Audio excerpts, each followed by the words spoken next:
Cultura Cero, un espacio donde hablaremos de la cultura mexicana con cero posturas, cero prejuicios, cero ceremonias, pero con muchos datos científicos. Les habla César Iracheta y me acompaña el día de hoy la restauradora Miriam Itzel Segura Galván. ¿Cómo estás? Bien, gracias, César. ¿Cómo te has tratado la cuarentena? Bien, la verdad, no me quejo.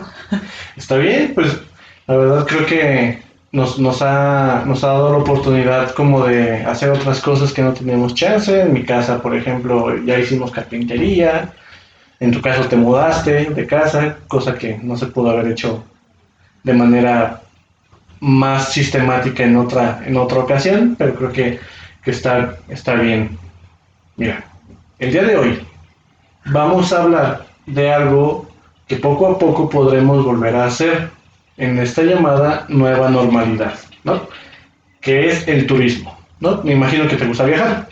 Sí, la verdad es una de las cosas que hago tanto por gusto y lo disfruto como usuario y lo hago como profesionista porque pues justo mi profesión así lo requiere. Me dedico a la conservación y restauración de bienes muebles que se encuentran en las zonas arqueológicas del país y pues justo me toca estarme moviendo por todos lados. Cosa que ahorita pues no se ha podido hacer. Pero aprovechando que se va a acercar esta nueva normalidad entre comillas, pues vamos a tratar de hacerlo de mejor manera.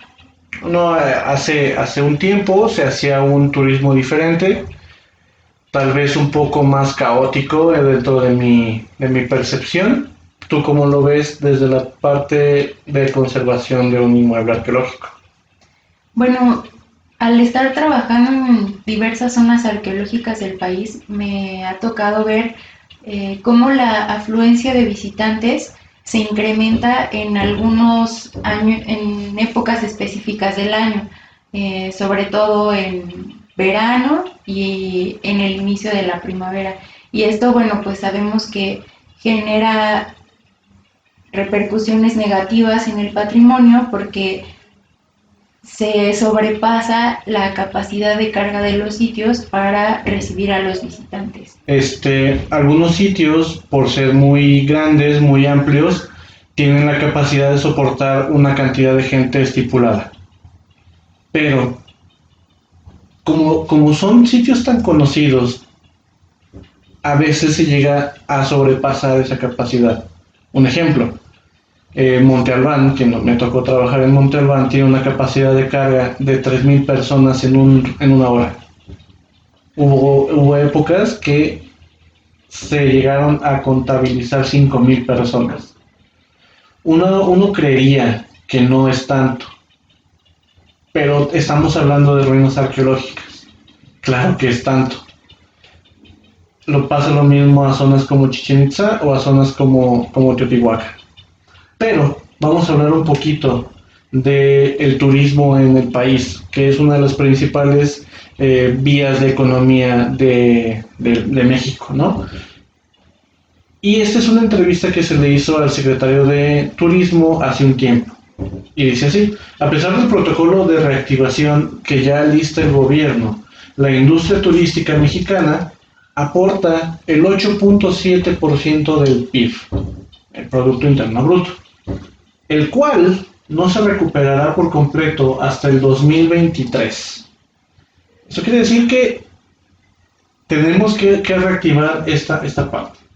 Él dice, y cito, tiene que pasar este año y el próximo año y con mucho esfuerzo para que ya en el 2023 se pueda estar más estandarizado y pueda volver otra vez a estar prácticamente teniendo éxito, pero no todavía tomar los mismos niveles que teníamos al cierre del 2019, advirtió Miguel Torruco, que es el titular de la Secretaría de Turismo. ¿Tú qué opinas de eso? ¿Qué opinas de que nos va a tardar 2 años en reactivar el turismo en México?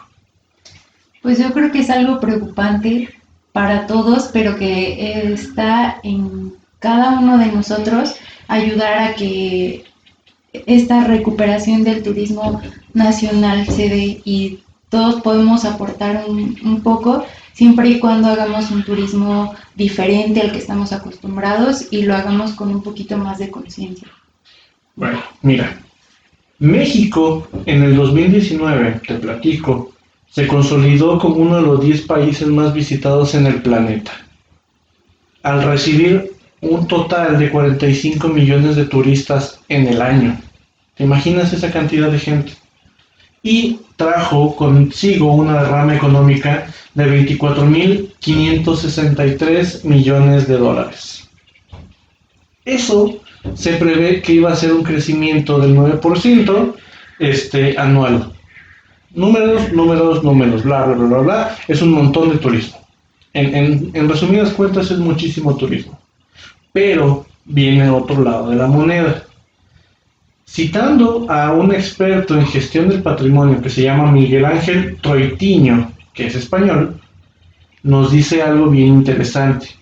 Y dice que rebasar las cifras actuales de turistas sería problemático desde el punto de vista de la conservación y también de la calidad de visita. Cuando se desborda el límite del público, los costos de conservación se disparan y además la experiencia del visitante es negativa, incluso teniendo solo en cuenta el rendimiento económico. El resultado sigue siendo negativo. ¿Qué nos dice esto? Que más gente no significa mejor. Es bien importante que tú quieres ir a Chichén Itzá, pero hay otras 2.000 personas que quieren ver exactamente el mismo lugar. ¿Qué pasa? Pues entonces ya te enojaste, ya hiciste el berrinche y ya no disfrutaste la estancia. Pero ¿qué impactos tiene en la conservación de un sitio? Bueno, pues hay varios aspectos en los que impactan, ¿no? Puede ser desde la parte de la conservación preventiva, en donde hay efectos que no se ven de manera inmediata, sino que se van acumulando hasta que generan un deterioro bastante grave, ¿no? Eso por una parte. Y la otra es, pues, que si no somos conscientes, pues no lo disfrutamos como podría ser, o sea, visitar una zona arqueológica, un museo o un pueblo mágico son una experiencia. Y pues al estar lleno de gente no se aprecian de la misma manera y yo creo que ya no nos dan ganas de volver a ese lugar. Así es, entonces vamos a hablar en este capítulo de opciones para hacer turismo en la nueva normalidad. Tal vez todos querramos ir a sitios super mainstream como es el Templo Mayor, Teotihuacán, etcétera, pero vamos a tener en cuenta que hay sitios nuevos que explorar, no tenemos por qué ir a los mismos de siempre.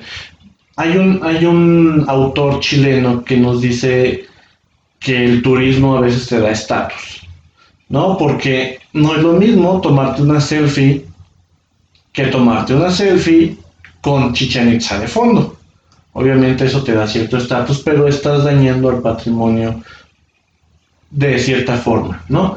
Bueno, vamos a hablar de unos sitios muy muy interesantes. También vamos a hablar de lugares denominados como pueblos mágicos, donde la gente vive del turista, pero también es importante saber que hay un amplio espectro de lugares por visitar, además de los ya conocidos como San Miguel de Allende, Real de 14 o Pátzcuaro. Y al conocerlos, ayudamos a reducir el impacto negativo de la sobrecarga de turismo en unos cuantos pueblos. Estos lugares que les vamos a recomendar fueron seleccionados como una alternativa con miras hacia un turismo más consciente y que nos ofrece cosas similares a las antes mencionadas. Si bien sabemos que el ir a estos lugares nos da un estatus como viajeros, hay que, dentro de las palabras de gente que nos gusta viajar, porque aparte de ser interesados en la cultura y estudiar la cultura, nos gusta viajar, hay que ser más amplios de criterio para conocer nuevos lugares. ¿Estás lista? Sí. Bueno, vamos a hablar primero de 3 zonas arqueológicas, que las 3 las conocemos perfectamente, Okay. o por lo menos hemos ido alguna vez. La primera es La Quemada. Vamos a hablar un poquito del contexto de esta zona arqueológica que se encuentra en Zacatecas. Los antiguos habitantes de La Quemada se establecieron en el Valle de Malpaso, actual territorio del municipio de Villanueva, al centro-sur del estado de Zacatecas. La ocupación prehispánica se presentó entre los años 350 al 400 y hasta el 1150 de nuestra era, teniendo su esplendor entre el 600 y el 850. Más o menos, de acuerdo qué tipo de cronología es. Este es el epiclásico. En el norte se le conoce como epiclásico, convirtiéndose en un centro rector que logró concentrar en su entorno 220 asentamientos con funciones y tamaños distintos. La Quemada representa el asentamiento monumental más relevante en el centro norte de México por su arquitectura. ¿Tú qué te acuerdas de este sitio? Pues eso, que al visitarlo me sorprendió la monumentalidad del sitio y de sus construcciones. Es algo que no me esperaba y me gustó bastante. Bueno, en el lugar existe un edificio que se llama el Salón de las Columnas, que tiene una plaza, una cancha para el juego de pelota, que es en forma tradicional de I, y un basamento piramidal llamado votivo. No es una pirámide votiva que al parecer no se le ha encontrado un uso como tal. El resto del cerro fue adecuado con grandes terrazas para nivelar y construir varias plazas y grandes salones. La red de calzadas prehispánicas que comunica con los asentamientos menores a su alrededor es una manifestación de su poder y su control, los cuales circulaban los tributos y recursos que sostenía la población, así como las procesiones para ahorrar a sus deidades que hubieran tenido. La zona arqueológica se localiza más o menos a 56 kilómetros de la ciudad de Zacatecas, sobre la carretera federal 54. Eso nos quiere decir que si tú vienes de Querétaro, de Guadalajara, de Nayarit, incluso de la Ciudad de México, que está mucho más al sur, te queda súper cerca, porque una carretera te lleva, que es la 57, y después agarra la 54 hacia Guadalajara. Vamos a hablar un poquito de la experiencia en el sitio. ¿Te cansaste en el sitio? Un poco, porque es bastante amplio, pero las vistas que hay desde diferentes perspectivas de la zona valen la pena. Es súper instagramero. Sí. O sea, el lugar es súper instagramero. Si quieres tomarte una buena foto instagramera, La Quemada es uno de los mejores lugares, y así también contribuyes un poco a la economía local, ¿no? Pero vamos a hablar de un sitio que en nuestra experiencia cuando fuimos a este lugar, el Uber que nos llevó no sabía que había una zona arqueológica ahí. Incluso mucha gente de la misma comunidad, tengo una familiar que vive en Querétaro, no sabía de la existencia del sitio. ¿Tú qué les dirías a estas personas que a lo mejor viven en Querétaro y ahorita les vamos a decir que hay una zona arqueológica, una pirámide a 2 camiones de distancia, a 2 urbanos? Pues yo los invitaría a recorrer este lugar. Les recomiendo muchísimo el Museo de Sitio. Ya nos va a hablar ahorita César un poquito más de la zona, pero vale mucho la pena. Bueno, este lugar se llama El Cerrito. Esa zona arqueológica se localiza a 7 kilómetros de la ciudad de Querétaro, en el municipio de Corregidora. Su ocupación fue continua desde el Preclásico Superior hasta el siglo XVII. Las estructuras arquitectónicas fueron construidas en un espacio de suelos poco profundos, con afloramientos rocosos, los cuales fueron aprovechados para la edificación de los basamentos y plataformas habitacionales. Dentro de todas las evidencias arqueológicas que hay, sugiere que el sitio fue ocupado en varios momentos. Por ejemplo, existen obras o existen bienes muebles de las culturas chupícuaro, teotihuacanos, toltecas, incluso chichimecas, purépechas y otomíes. Aunque desde el clásico tardío, el Cerrito era un lugar que incorporaba a su territorio otros asentamientos menores. Es hacia el posclásico temprano que el Cerrito tiene su época de mayor importancia como centro regional vinculado con la expansión tolteca. ¿Te acuerdas cómo es su pirámide, verdad? Más o menos. Eso es bien interesante porque es una pirámide en medio de la ciudad. ¿Cuántas ciudades tienen la ventaja o la fortuna de tener una pirámide, un sitio arqueológico a un urbano de distancia, a 2 urbanos de distancia? ¿Cómo sentiste la zona? ¿Qué fue lo que más te gustó de esa zona? Pues me gustaron varias cosas. Uno, la accesibilidad. Yo creo que el hecho de poder tomar un Uber y llegar en 10 minutos a la zona sin tener que caminar demasiado fue increíble porque veníamos cansados, ¿no? De hacer otras cosas. Otra, que se recorre de una manera súper fácil porque recuerdo que los accesos pues estaban como bien pensados, los senderos muy bien definidos, entonces no te perdías y podías llegar de una forma fácil y rápida a todas las partes importantes que hay que visitar. Y finalmente, pues me acuerdo que me encantó el museo de sitio, creo que lo trabajaron bastante bien en cuanto a la cuestión museográfica y está chiquito, bonito y súper interesante. Sí, entonces esa es una buena opción para aquellas personas que viven en el centro de México y que quieren visitar un lugar nuevo, pues el Cerrito es una muy buena opción. Y además como pues es una zona poco visitada, te ofrecen la ventaja de tener recorridos guiados por gente calificada que pues te ayuda a comprender un poco mejor el sitio y a disfrutarlo de otra manera. Sí, que también, o sea, si tú quieres ir de Azolapa, puedes ir de Azolapa. Pero si vas en este mood de querer conocer, un guía te puede ayudar un montón. ¿Es caro? Creo que es completamente gratuito y esa es otra de las ventajas que no había mencionado. No gastas ni un peso, conoces muchísimo y disfrutas un Y montón. hay un Oxxo como a 2 cuadras. Entonces no hay pedo si quieres tomarte un agua, puedes ir a un Oxxo bien cerca. Pero vamos a irnos más al sur.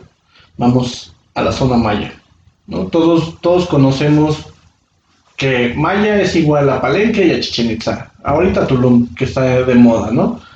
Pero hay otras zonas que nos ofrecen esta experiencia y que en tu caso la viviste de otra manera, ¿no? Pero vamos a hablar de ella. Es Calakmul.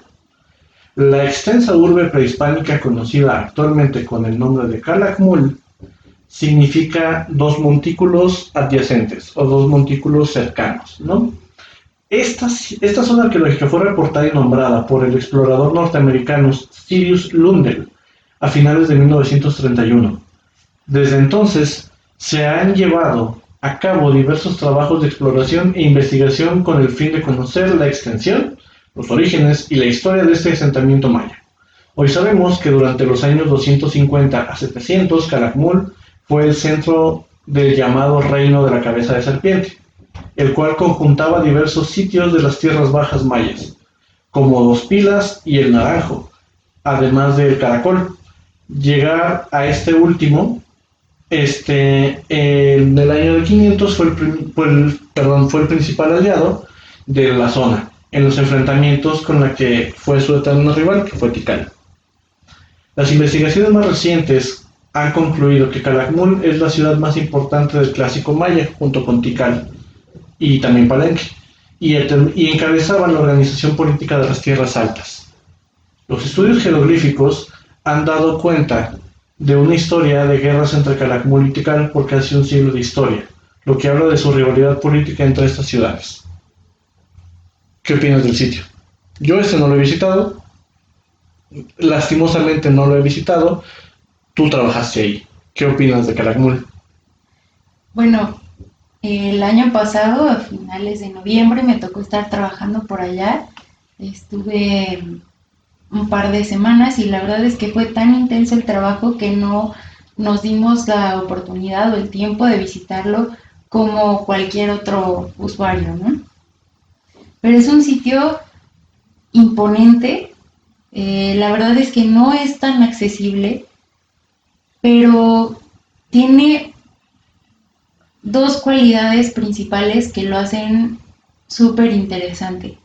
Y yo creo que es la combinación de la parte natural con la parte cultural. Y esto es lo que también lo hace un sitio que es patrimonio.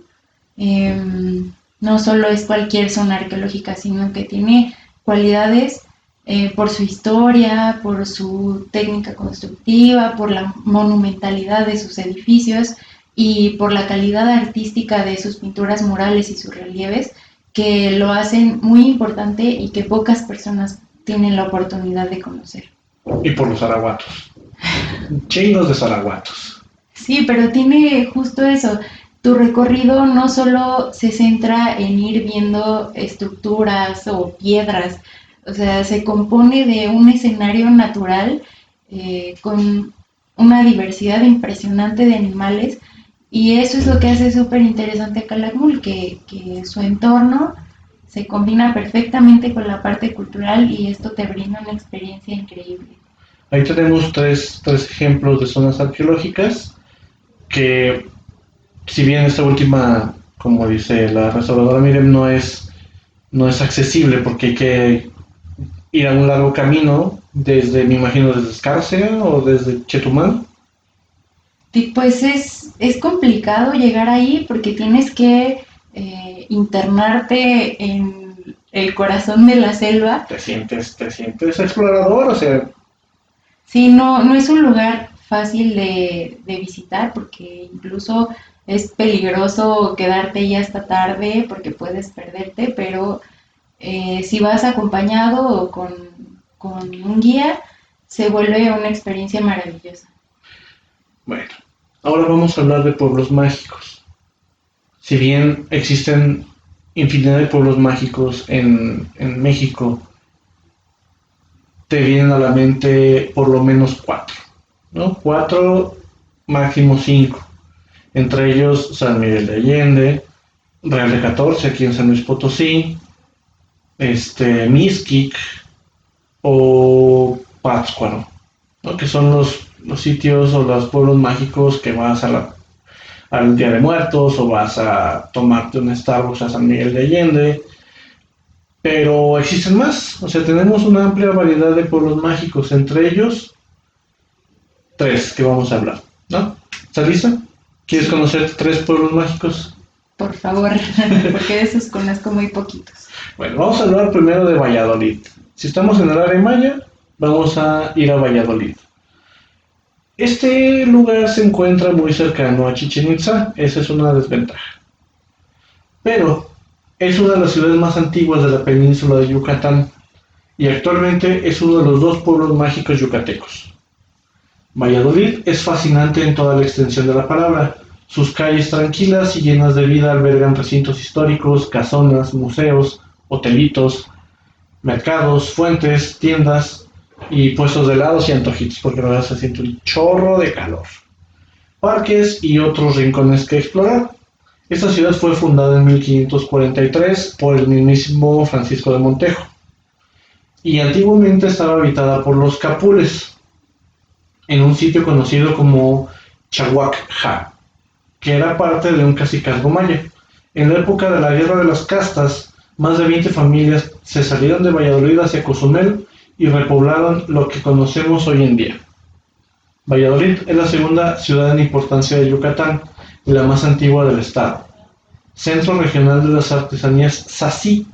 Encontrarás aquí muchas artesanías que te gustará llevarte, como huipiles, bordados, guayaberas, cestería, joyería y talabartería.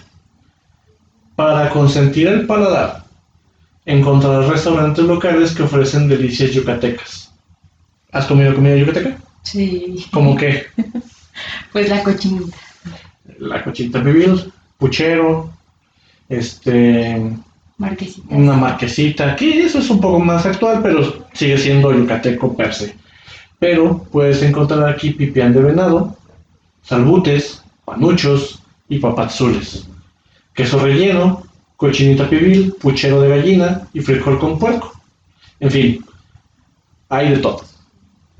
Pero, entre todo eso, pues te puedes chingar un Xaventún. Un Xaventún es un mezcal que se hace en esta región. Pega como si le debieras dinero. Pero es parte del folclore de la región. Ya déjenos salir, por favor. Otro sitio que quien vive en el centro de México puede visitar sin ningún problema, que se llama Mineral de Pozos. Mineral de Pozos fue originalmente un asentamiento nómada para tribus chichimecas, huachichiles, copuxes, guaxanabes y papes. Fue hasta la llegada de los españoles, primero los misioneros y después los militares, que se construye un fuerte para proteger la plata que viene de Zacatecas, sin tener idea de lo que había debajo. El poblado fue fundado hacia el siglo XVIII y la gente se dedicaba principalmente a la agricultura, y aún con el auge minero que tuvo en los siglos XIX y principios del XX, es abandonado en 1920. Ubicado a 2.270 metros de altura, Mineral de Pozos es un destino bohemio, cultural y festivo, y mantiene una temperatura media de 16 grados. Y lluvias ocasionales, ¿no? Es un escenario ideal para caminatas y para los amantes de la fotografía. Aquí también es súper instagramero. Pero vamos a hacer una pequeña comparación. Mucha gente lo compara con Real de 14. ¿Tú qué opiniones tienes de Real de 14? Que es muy similar a Mineral de Pozos, solamente que Mineral de Pozos es un valle y 14 está en las montañas. Pues Real de 14 es un lugar que sin duda tiene una vibra mágica, especial. Me gusta muchísimo, pero sí me dio un poco de tristeza que la última vez que pude visitarlo, pues estaba lleno de gente comprando artesanías genéricas, tomándose fotos en puntos específicos de este lugar y que dejaron abandonada otra parte súper interesante y que pues también la gente tuvo oportunidad de escucharla y trabajar con ellos, y la gente de Real de 14, bueno, pues recibe sus ingresos por parte de los turistas, pero hay gente en comunidades muy cercanas que se quedan sin nada de atención y tienen otros elementos asociados a la minería en San Luis Potosí, súper padres y que nadie voltea a ver. Entonces aquí tienes esa opción, tienes esa opción de poder visitar un lugar nuevo y con esta aura como de pueblo fantasma, eso es lo padre, pero aparte también hay que beber colonche. ¿Sabes qué es el colonche? Sí. Bueno, el colonche es un fruto fermentado, es una tuna fermentada y se prueba con escamoles. Es riquísimo el escamol. También en temporada los gusanos de maguey, pero pues tú puedes pedir también unas ensaladitas o algo ligero como una quesadilla de flor de calabaza. También existen diferentes opciones de compra en Mineral. Hay tienditas de antigüedades, de piezas artísticas, porque está llegando mucho artista plástico ahí. Y también hay una tienda de instrumentos prehispánicos. Eso es bien importante porque hay instrumentos como flautas, ocarinas y otras cosas. Pero lo importante son los minerales. Se siguen sacando a veces minerales de las minas locales, como cuarzos, como calcita, un poco de pirita. Entonces también te venden esas cosas. Y el último sitio que queremos hablar es Yuriria, ¿no? Vamos a bajar un poquito hacia la parte de Michoacán, y Yuriria significa lago de sangre. Esto se llama así porque los sugestivos colores de sus aguas, las cuales cuando refleja el sol al atardecer, pues se pone como una parte como rojiza. Entonces antes se creía que era de sangre el lago. En 1540 el fray Pedro de Olmos, que era agustino, funda el pueblo de Yuriria Púndaro, por lo que es uno de los pueblos más antiguos del estado de Guanajuato. También se encuentra en Guanajuato. Fue habitado por chichimecas y su florecimiento se dio gracias al apoyo de Fray Diego de Chávez, que vio por la construcción de la primera obra hidráulica de Latinoamérica, el canal de Taramatacheo, hoy conocido como la Laguna Yuriria. Es un lago artificial. Está más fácil ese nombre, lo Yuriria. parece trabalengua. Yuriria Púndaro. Yuriria posee una incomparable biosfera, ideal para aquellos amantes de la naturaleza. Aquí fue la primera vez donde yo probé la rana. Es buena, hay unos criaderos de ranas ahí, pero pues lo importante de ahí es el lago. Con esto nos damos cuenta de que la variedad de lugares con los que contamos en México es enorme, ¿no? Te diste cuenta que 6 lugares, o sea, te dije 6 lugares, son completamente diferentes uno del otro. A pesar de que a veces por cuestiones de promoción no conozcamos muchos de estos. Ahora, con la ayuda del internet nos permite saber de más sitios que antes eran desconocidos. ¿Algún lugar en el que fuiste con tus papás de niña? Así que tú dices, yo me acuerdo que fui a estos lugares. Por ejemplo, a Dolores Hidalgo. Sí, bueno, a mí me encantó Puebla. Puebla, Cholula, en la Ciudad de México, Xochimilco. Guadalajara, pero casi siempre visitando los centros históricos de los estados sin conocer estas otras opciones. Como viajeros tenemos una tarea, te la voy a dejar de tarea. En el momento en el que podamos volver a salir, tenemos que visitar este tipo de lugares, que a lo mejor no nos dicen nada en las guías que dan en los municipios o en la misma escuela, pero cada uno tiene su magia y colores únicos. Vamos a hacer unas conclusiones en este capítulo. 1. Podemos aprovechar esta oportunidad que la nueva normalidad nos brinda para hacer turismo nacional desde una perspectiva más amplia, consciente y sostenible. También yo creo que podemos decirles a todos los que nos están escuchando que no nos dejemos llevar por lo que nos dicen las agencias de viajes o la Secretaría de Turismo, sino que justo como decías, el internet nos permite ir más allá y dirigir nuestra atención hacia otros lugares que a lo mejor no son tan concurridos, pero que es bueno y es necesario redistribuir nuestra atención, porque estos sitios son igual de importantes y tienen una oferta cultural buenísima que vale la pena conocer. También tenemos que entender que México es mega diverso. Nos ofrece alternativas ajenas a lugares turísticos que todo el mundo visita, que son los lugares mainstream, que les llamo yo, y nos invita a enamorarnos de sus rincones coloridos, tradicionales, llenos de vida y sobre todo de naturaleza. Y además, pues, nos toca a cada uno de nosotros fomentar este tipo de turismo del que hablamos para apoyar y ayudar a recuperar la economía local, volteando a ver estos nuevos destinos que nos van a sorprender. Y pues yo diría que finalmente la riqueza cultural de nuestro país no solo se concentra en las zonas arqueológicas y los pueblos mágicos, sino que contamos con una oferta impresionante de museos, sitios históricos, áreas naturales, etcétera, que podemos conocer y aprovechar una vez que se haya terminado la cuarentena. Bueno, para finalizar, te agradezco muchísimo que hayas participado conmigo en este capítulo, pero vamos a hacerles una invitación a nuestros escuchas, a quien escuche este podcast, que nos cuente qué zonas arqueológicas o qué pueblos mágicos o qué sitios históricos conoces y cuáles te gustaría visitar en el momento que se acabe esto, ¿no? ¿A ti cuál te gustaría visitar? Tengo una lista interminable de lugares nacionales e internacionales que no acabaría. Sí, entonces por el momento es todo. Les habla César Videcheta Y Miriam Segura. Y recordemos al final de todo que la cultura es para todos y de todos. Muchas gracias, hasta luego.